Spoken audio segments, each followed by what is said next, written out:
So now that we've talked about the notion of a vector space and we've defined a vector space with our 10 criteria, we can talk about the notion of subspace. A subspace is a subset of a vector space that is itself a vector space, and specifically a vector space under the same operations that the vector space that it is a subset of was a vector space on. So it inherits those operations. In the vector space, say V, we define two operations to be vector addition and scalar multiplication. In that subset of Vs, we have those same operations. This is the contained within symbol. S is contained within V. It's a subset of V. We have those same operations, vector addition and scalar multiplication. We did, for example, show that the real n spaces, including, for example, R3, which I've depicted here, are vector spaces. But this red line through the origin is also a vector space. In fact, it is a vector space under the same operations, and this line is obviously a subset of R3, and so this line is a subspace of R3. And we're not going to verify that it is a subspace, but the way you would do that is essentially showing that it is first a subset of the vector space if it's not given, and then showing that it meets all the vector space criteria. But a little piece of intuition that we can use here is because this is a line, all the vectors are contained in the line. That is also due to the fact that it passes through the origin, and also because of the fact that it passes through the origin, the zero vector is guaranteed to be on this line. The zero vector is just 0, 0, 0, right? And if this line were, for example, offset from the origin by a little bit, then we would have vectors pointing at angles in order to actually rest on the line, and the zero vector would not be contained on the line because it wouldn't land on it. So you can just start to see how things wouldn't work. I mean, for example, if I add, say, this vector and this vector, I'm going to get one that goes where the red vector is pointing, and that is clearly off of the line. So the only way that closure is maintained, quite obviously, is if the line passes through the origin, and it also is necessitated for us to have the zero vector.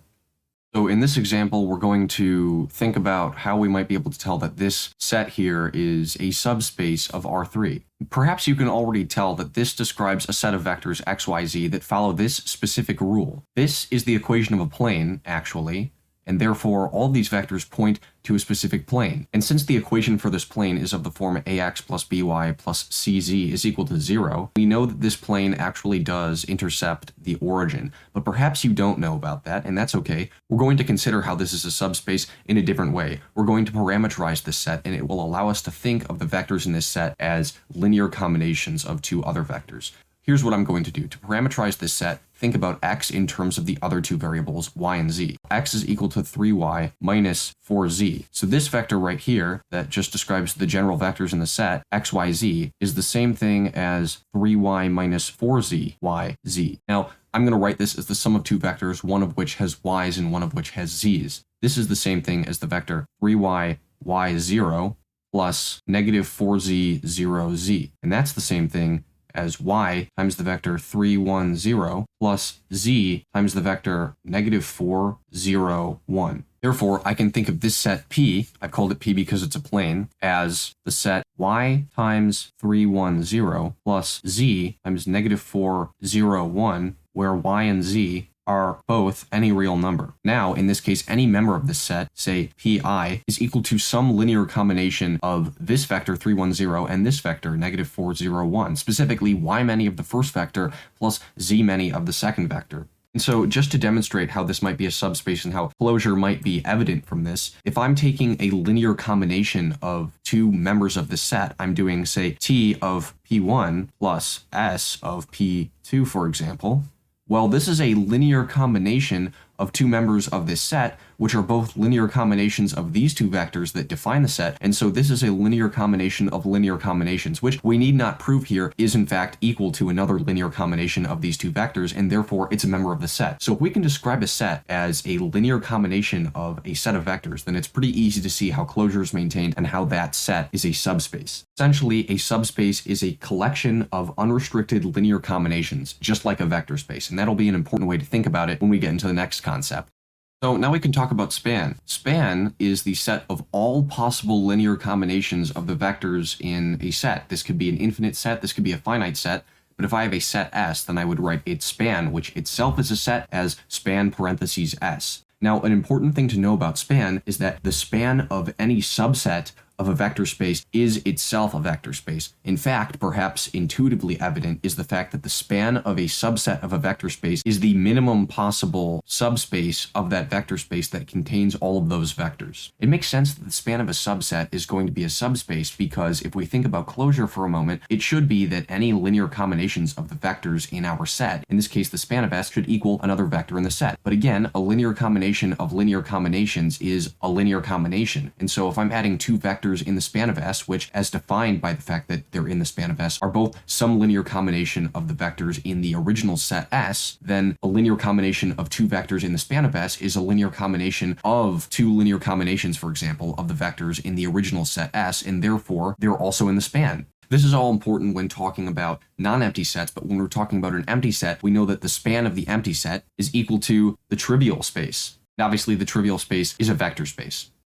So here's an example. We might ask, does a set B, which contains these vectors 2, 0, and 1, -1, so these are vectors in R2, does this set B span R2? In other words, can every vector in R2, which is going to be generally of the form xy like this, can every vector in R2 be written as some linear combination of the two vectors 2, 0, and 1, -1? Well, to answer this, we're going to go back to something that we were doing in the first section of this series, and that is solving linear systems. Specifically, we're going to solve linear systems motivated by that fundamental question in linear algebra, which is what combination of two vectors equals another vector? In this case, I'm asking if there exist two scalars, C1 and C2, such that C1 times the first vector of B1, which is 2, 0, plus C2 times the second vector in B, which is 1, -1, equals xy. Or concisely, I would write that as 2, 1, x, 0, -1, y. So we're going to just use Gaussian elimination on this. Actually, this is almost in row echelon form. I just have to take 1/2 of row 1 and negative row 2, in which case we would get the matrix 1, 1/2, 0, 1, 1/2 x, -y. Next thing we're going to do is take -1/2 of row 2 and add that to row 1. And this is the result. And remember these values 1 and 1 on this main diagonal here, now we're in reduced row echelon form. These represent exactly 1 of C1 and 1 of C2. Again, this is why reduced row echelon form is so useful. It explicitly gives us the values of C1 and C2. So right away I can see that C1 is equal to 1/2 times the quantity x plus y, and that C2 is equal to -y. So we have specific values of C1 and C2 for any x and y, and these x and y are again determined by that vector xy that we're trying to create by a linear combination of the vectors in the set B. And specifically, the way that we determine what C1 and C2 will be for the two vectors is that the first will be 1/2 of x plus y, and the second will be -y. And so this is how we verify that these two vectors span. If we didn't find a specific finite solution like this, where we have 1 and exactly 1 value for C1 and 1 and exactly 1 value for C2, then we would know that the vectors did not span R2 or whatever vector space we're trying to span.